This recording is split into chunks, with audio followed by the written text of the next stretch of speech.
prior to commencing the lecture, we thought it would be really wonderful to show you a brief video clip on Nelson Mandela, just give you some visuals on the man himself and some of the notable, powerful quotes that he has used that have become instrumental around the world in terms of building reconciliation and building national development. Here in Hong Kong in particular, we have done great work around the Mandela Day campaign, and the video that you will see briefly will give you an insight into how the values and the legacy of Mandela lives on.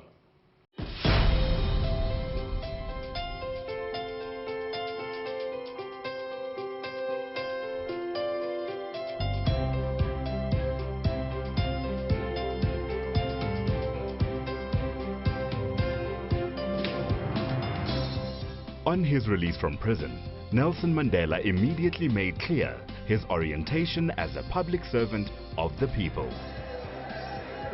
Comrades and fellow South Africans, I greet you all in the name of peace, democracy and freedom for all. Nelson Mandela followed 3 rules throughout his life. Free yourself, free others. Your tireless and heroic sacrifices have made it possible for me to be here today. And serve every day.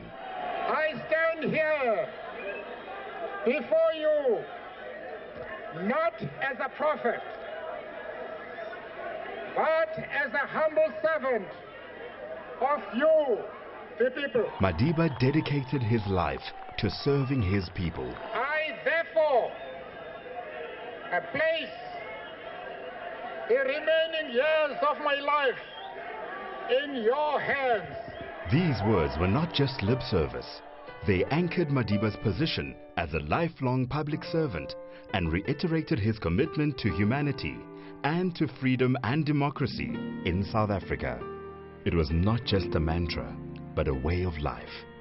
I encourage everyone around the world to pledge some of your time to do something great for Mandela Day. I would like to encourage everyone to do something worthy for someone else on Mandela Day. The genesis of Mandela Day was Madiba's 90th birthday when he passed on the torch of public service to the next generation. I sincerely thank you for your support for Mandela Day. For all those who continue to give service in their own way, I thank you. We each, every one of us, can make an imprint. The vision behind this campaign is simple, that each individual has the ability and responsibility to make a difference in the world. Madiba gave 67 years of his life fighting for social justice and human rights. The Mandela Day campaign asks that individuals, groups and corporates give at least 67 minutes of their time in recognition of July 18th. No matter how small the action, the aim is to change the world for the better and make every day a Mandela Day. The support received for the Mandela Day campaign has been astounding. Now our aim is to achieve this every day. He dedicated his life to a singular cause, the quest to free the black population of his homeland. In accomplishing that, he freed an entire nation. And in freeing a nation, he changed the world. South Africa had the rare experience of successfully emerging from deeply rooted racial, cultural and political divides. We are part of the global community and have the ability and opportunity to position ourselves and the African continent within the world as a shining example of what is possible when people come together. Mandela Day is a powerful platform to grow from, but we have to work at this every single day in a sustainable way. We are living in an interdependent world. All that remains is to define the terms of our interdependence. The only way they'll be defined in a positive way is if we can reach across whatever divides us. And the only way we can do that is if we are free. The greatest free man I ever knew should have his legacy continue as long as the rest of us can help to keep it alive. Whether you change the linen or stitch up wounds, cook the food or dispense the medicine, it is in your hands to help build a public service worthy of all those who gave their lives for the dream of democracy. One man's vision and journey for freedom has provided us with the opportunity to harness the power of people to make change happen for the greater good. Madiba regarded himself as a servant of the public. The call to all of us is to embrace public service as a way of life. I would like to express firstly my admiration about the great man, Nelson Mandela. You're an example to us all of perseverance, forgiveness, strength, wisdom and grace. He is proof that even the most intractable problems are surmountable, that division can be overcome with dignity, and forgiveness can triumph over fear. All of us should ask ourselves the question, have I done everything in my power to bring about lasting peace and prosperity in my city and my country? It is time for new heads to lift the burdens. It is in your hands now. I thank you.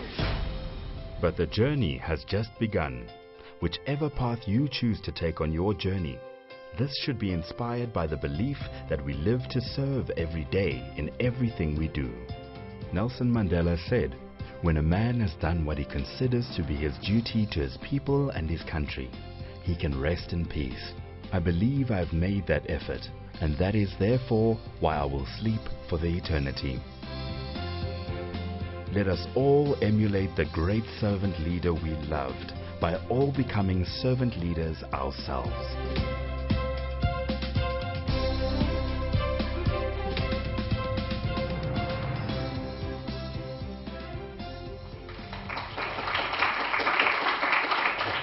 Trust you enjoyed that short, brief video clip.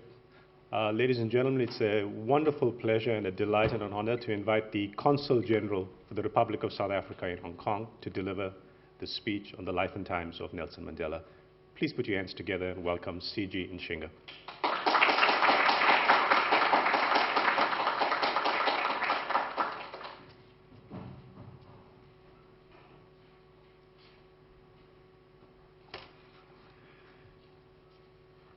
Professor Ng and your academic staff, ladies and gentlemen, it is quite challenging to speak about an icon, the person like Nelson Mandela, because there's only one Nelson Mandela in a lifetime. There will never be one again.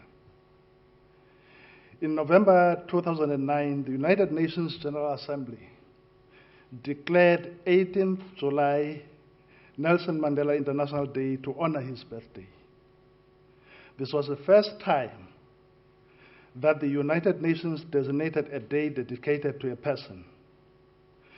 The UN also asked the people of the world to set aside 67 minutes of their day to undertake a task that would continue to bring joy, relief to the millions of disadvantaged and vulnerable people of the world. That's what you see on the video. Mandela's fame rests on his role as a revolutionary leader who spent nearly 7 decades of his life in the struggle against the white minority rule and for free and democratic non-racial society. His greatness lies in the fact that he was a visionary, a democrat, international political leader who exercised his influence and leadership with humility, respect for his colleagues and opponents alike. He was above all a man who was stubborn in his resolve to fight all forms of discrimination, injustice, and inequality. Who is this Nelson Mandela we hear people talking about the world over? Nelson Mandela was born on the 18th of July, 1918. His mother was Nonga Pinosakeni, and his father was Nkosi Gadla Mpakanyiswa Mandela, who was the main advisor to the regent, that is the acting king of the Tembu people, Chief Jongindaba Dalindyebo. He received his name Nelson on his first day in primary school from his teacher, Miss Mdingane. He had no English name at all. Mandela was only 12 years old when his father passed on. After passing of his father, Chief Jongindaba took over and gave Nelson Mandela a shelter. That is where he grew up, in Mqhekezweni, under the guidance of the acting paramount chief. I was privileged to be in that place, and I've grown up there at some stage in my life, and I've been closely associated to the royal house of the Tembus during that period. Mandela matriculated at Hilltown Methodist Boarding School, and he formed part of a very small number of black students who were privileged enough to attend an institution of that nature during those days. And this was done under the patronage of the regent, Chief Jongindaba. So Mandela went to Fort Hare University thereafter with Chief Justice Mtikaka, the son of Jongindaba. There he befriended all students that were at Fort Hare University. Fort Hare University was the only African university, which we actually call the Black University, which catered for African, Indians, Coloureds, and other minorities like the Chinese would only go to that university. No other university in South Africa would cater for students of color. Now, during that time, he was elected to the SRC, and Mandela refused to be a member of the SRC because he didn't agree with the way the SRC was formed. Then the rector of the university decided to expel Mandela. And both Mandela and his cousin, Justice, left Fort Hare without completing their degrees. Then they went to Johannesburg, where they met their homeboy, who was a gold mine induna, who gave them shelter and gave them some work in the mine. But after hearing that Mandela and Chief Justice went against the will of the regent, the induna chased them out of the compound, the mine compound. Mandela found a lodging place, a temporary one, in Alexander Township. Alexander Township is one of the oldest African townships in Johannesburg. So for a few months, he stayed there, and after that he met a young estate agent, Walter Sisulu, who immediately took him under his wing. Mandela moved in with the Sisulus, and they became best friends. And what Sisulu did was unimaginable, because he found a firm of attorneys belonging to whites, where Mandela enrolled for articles whilst he was studying at the Wits University. Even studying at the Wits University was a challenge those days, because no African was allowed to study in that university. There, Mandela, as usual, being Mandela, befriended other activists, Isimir, Jay Singh, Joe Slovo, Ruth First, all of whom were members of the South African Communist Party. Mandela became very close friends with them. And when the issue of the policies of both parties, that is the Indian Congress and the ANC, seemed to be differing, Mandela went over that and befriended those political activists. Now we come to an African nationalist comes of age, the 1940s. That is when Mandela joined the African National Congress. That was in 1944, and soon became part of the group of young intellectuals. That included Walter Sisulu, Oliver Tambo, Anton Lebede, and Ashley Mda.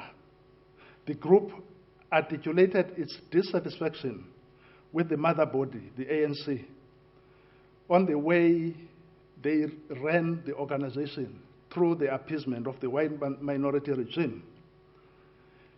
And then they differed on a number of occasions with the mother body, because the mother body advocated non-violent means of the struggle, whereas the youth was for the struggle through by forcing the regime to change. In 1944, Mandela married Evelyn Massey, a nurse and Walter Sisulu cousin. Then they moved to Soweto in Orlando. That is where they stayed for a moment.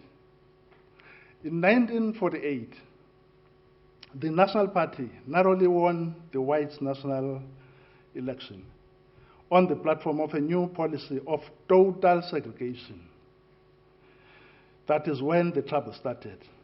By that stage, Mandela was the National Secretary of the ANC Youth League. Mandela and Sisulu and Tambo began lobbying the ANC to embark on a militant mass action against a plethora of new laws passed by the nationalist government of the white minority. Those were the laws like the Separate Amenities Act.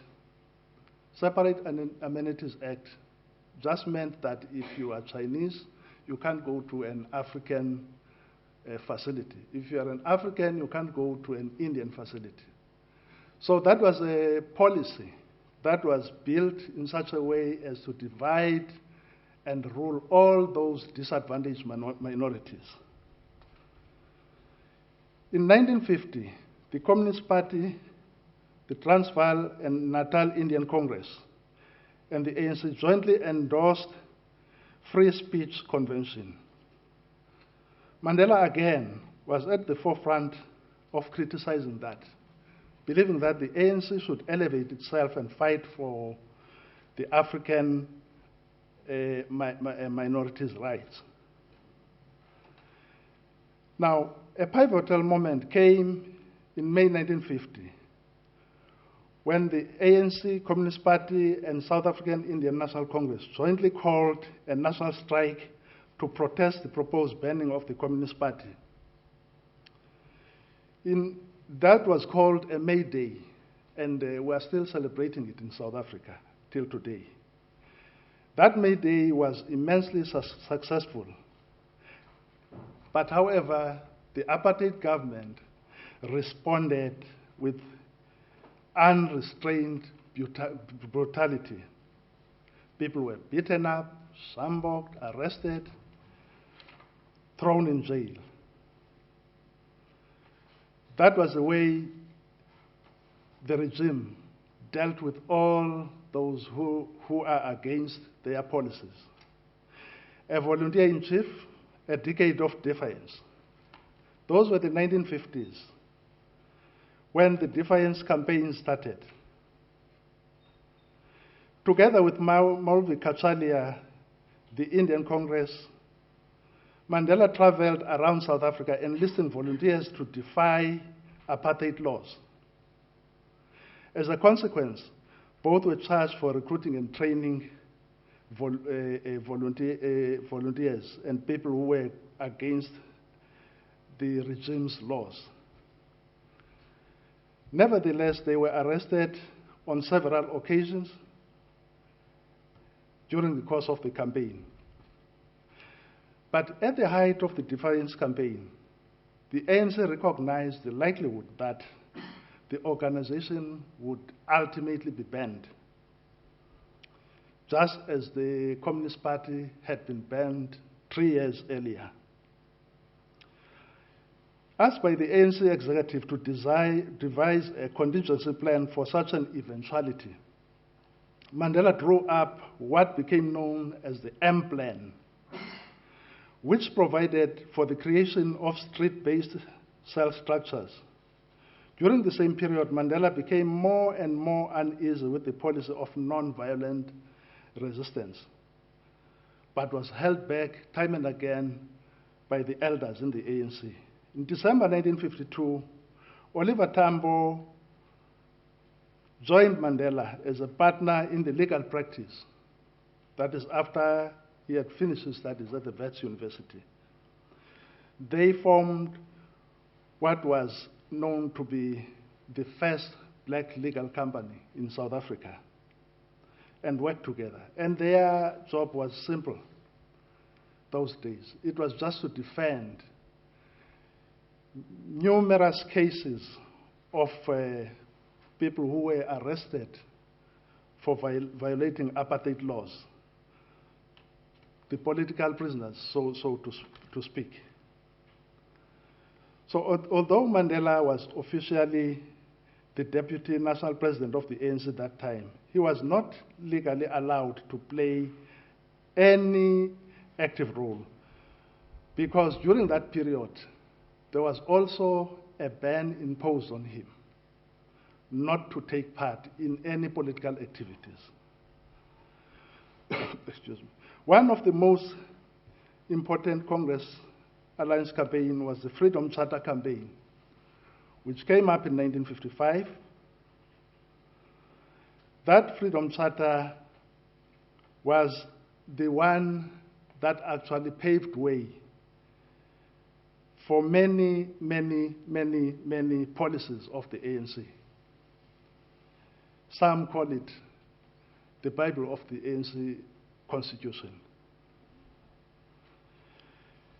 Well, the revolutionary guerrilla leader, in 1959, with a treason trial that was going on, the ANC planned an anti-pass law campaign to begin on 31st March 1960. But however, they were overtaken by the Pan-Africanist Congress, which had just been formed, because PAC differed with the ANC in terms of the policy. The PAC advocated nationalist policy approach, whereas the ANC was beginning to ease up to accommodate all the groups, be it Indians, be it colors, be it Chinese, be it all the other minorities that were there. So in that Sharpeville massacre, which happened on the 30th March 1960, 69 people were killed. They were mowed down by the apartheid regime, and more than 200 others were injured. Now, on April 1960, the government banned both the ANC and the PAC. That was the climax of what both organizations had been waiting for. That effectively meant there were no platforms that you can use to protest against the regime, because all the political movements were silenced. Now, it happened that the underground Communist Party had already smuggled a group of people to receive military training in China. And on top of that, Tambo and Mandela's law firm collapsed because they were banned. They could no longer protect anyone. So that's the route that the ANC followed. And Mandela followed in suit. And the MK then was formed during that time. And it was formed purely because the policy of nonviolent resistance failed dismally. And then the Communist Party and the ANC decided to form Umkhonto weSizwe at that time. I would have loved to talk more about all the other issues where these political parties were trying to keep the struggle running whilst they were banned. The All Africa Conference, which was held in Pietermaritzburg on March 1961, was attended by 1,400 representatives from 145 political, cultural, sports, and religious organizations. Mandela's banning order was about to expire that time.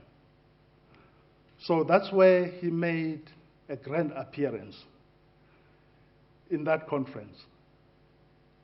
And then that was the last time he addressed the public in 29 years until he was released.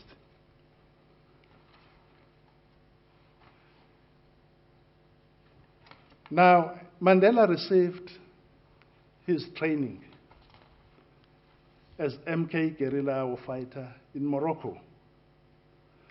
So were the others, distributed to all the countries around the world. Some went to Nigeria, some went to Zambia, some went to Tanzania, all over the continent. And some went to Russia.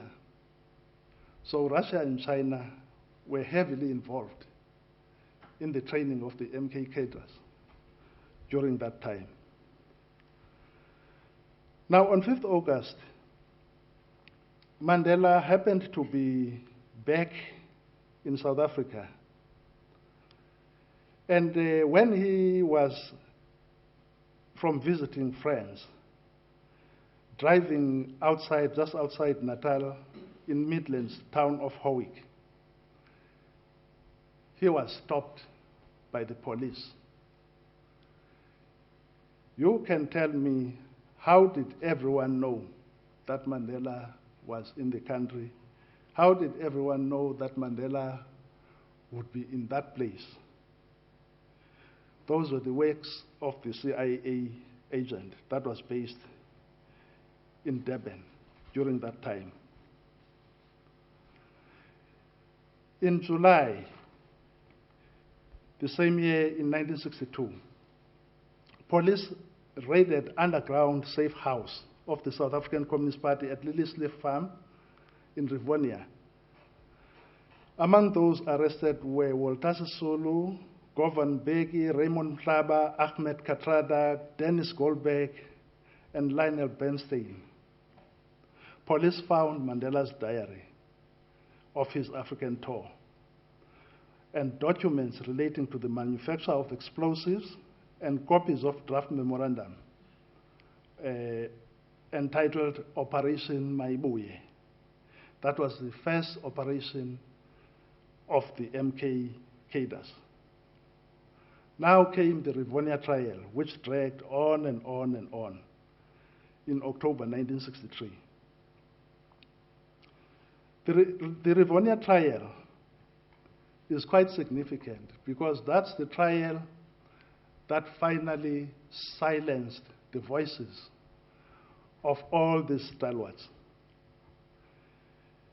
There's a famous quote that came during that trial when Mandela said, and I quote, "I fought against white domination as I fought against black domination. This is an ideal for which I'm prepared to die." Mandela said this because he thought they were all going to be executed because there was a death sentence in South Africa during that time. Prisoner for life, 1964 to 1990. Mandela and his comrades were moved to Section B of the Robben Island prison, You can imagine that prison was not even yet complete, but they were moved in there because they were considered to be too dangerous to be in ordinary prisons inland in the country. So they have to be in an island there in Robben Island. So you can see clearly that the apartheid logic of the regime was to silence them completely. And then even there, again, with his comrades, who were coloreds, were Indians, were other nationalities, they were separated again. And they were given different treatment. Mandela received, on his arrival, a short pair of trousers,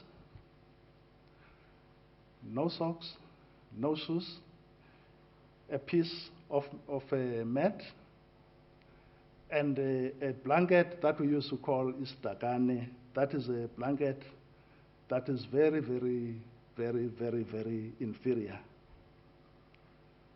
That's how he started his journey in Robben Island. There he was with all the other leaders.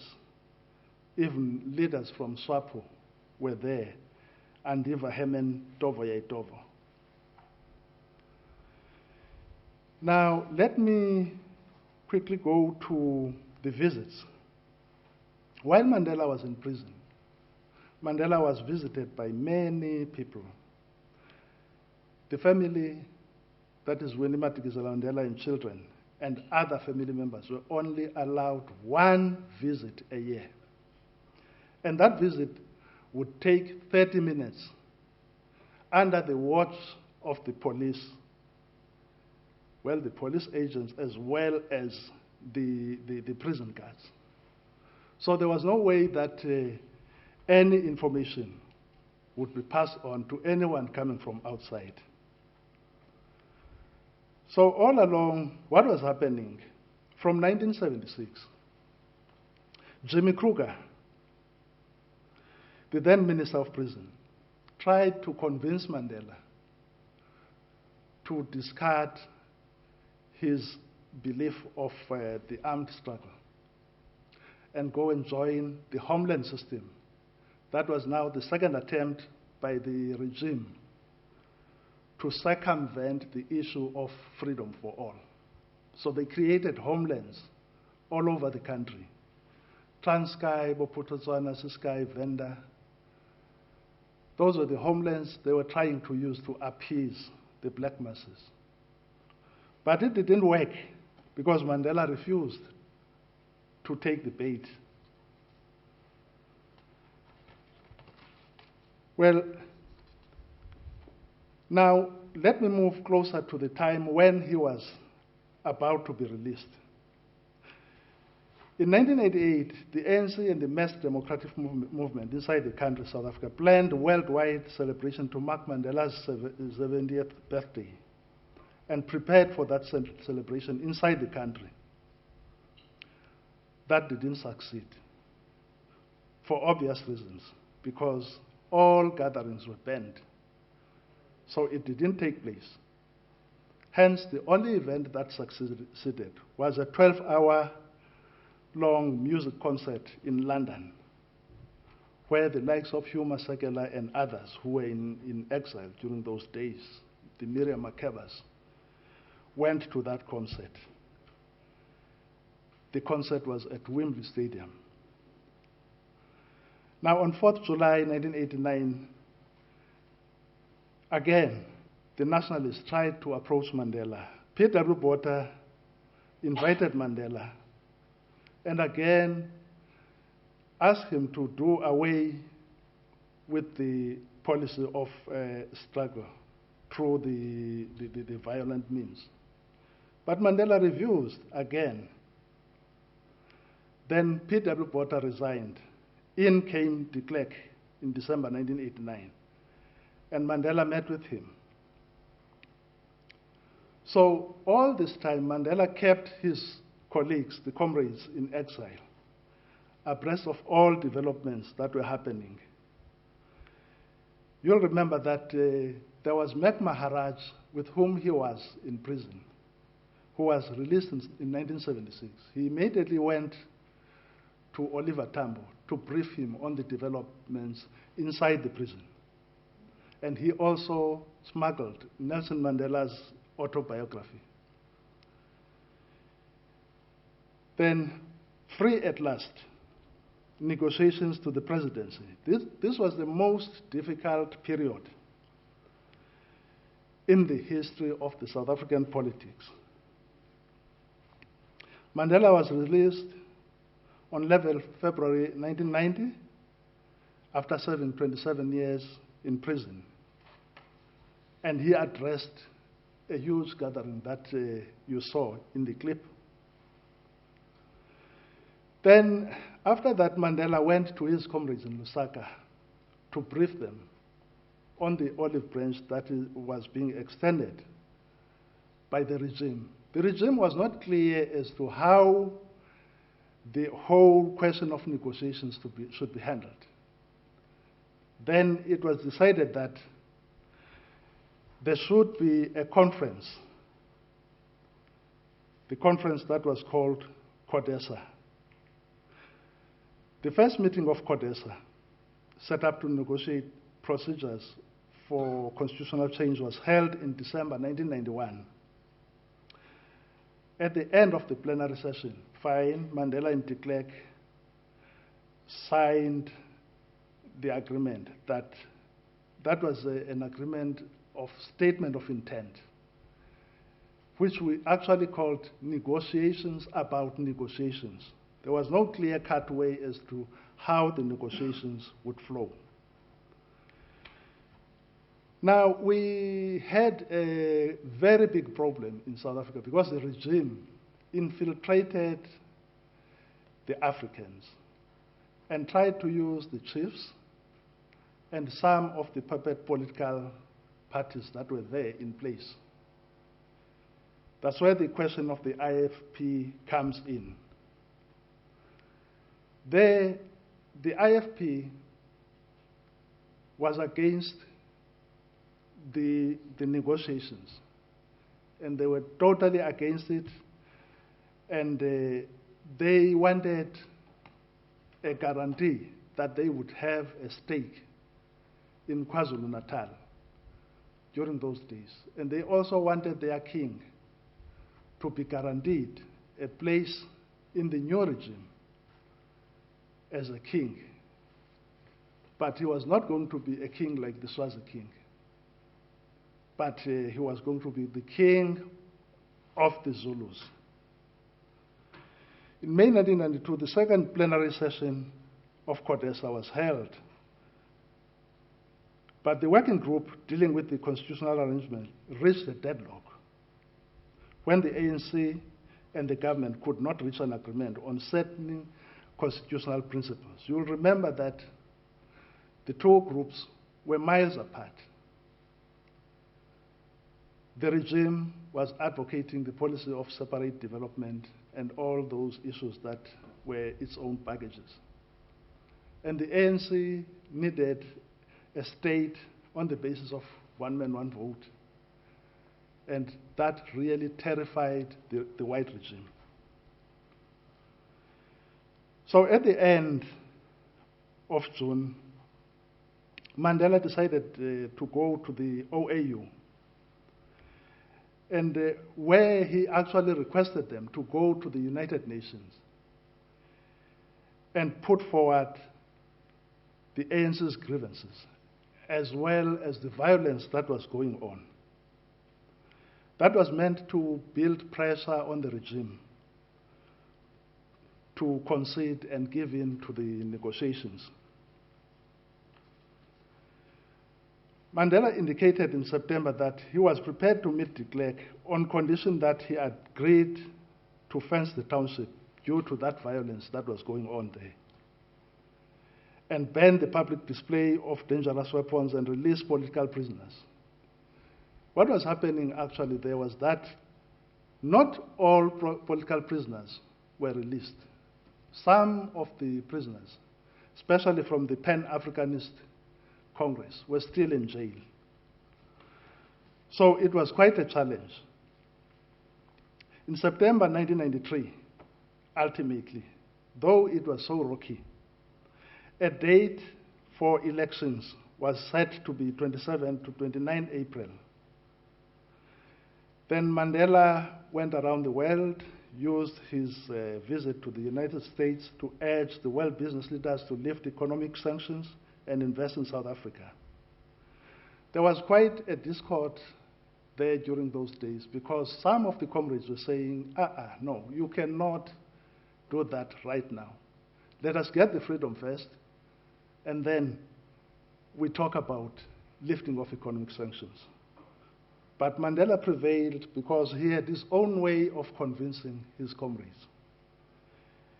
And now the world gradually opened up, and some investments came in, and the level of employment, especially among the Africans, grew gradually.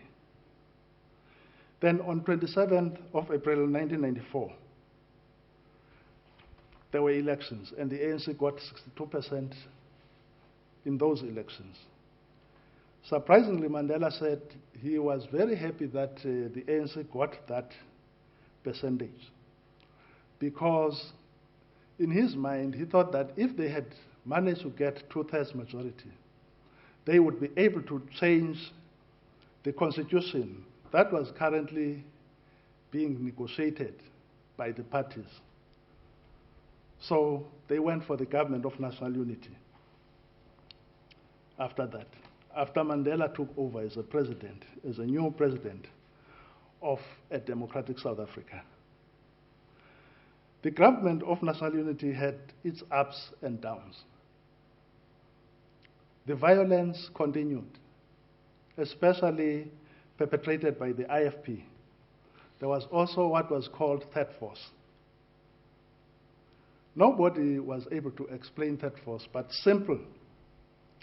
Third force was this faceless organization created by the regime to destabilize everything so that the elections collapsed. They even spoke of postponing the elections, but Mandela said, no, we're going there on the 27th of April. That was quite a terrible period. I saw it on my own because I was actually involved in some of, the removals of bodies, hundreds of people who were killed by both the IFP and the agents. So, in a nutshell, I would like to say it was not an easy route, but Mandela made it look easy. And here we are, we have what we call a democratic South Africa. Mandela went into retirement in June 1999. Before he could hardly finish his term, he ushered in his deputy president, Thabo Mbeki, to take over. Then all what he did, he focused mostly on his Nelson Mandela Foundation activities, trying to push the agendas of the HIV/AIDS, the 46664, which was his prison number. Now the icon passed on the 5th of December 2013 and was buried in his home village in Qunu. That is a brief summary of what you can say about Mandela. If I could talk about him, we could sleep here. Thank you very much.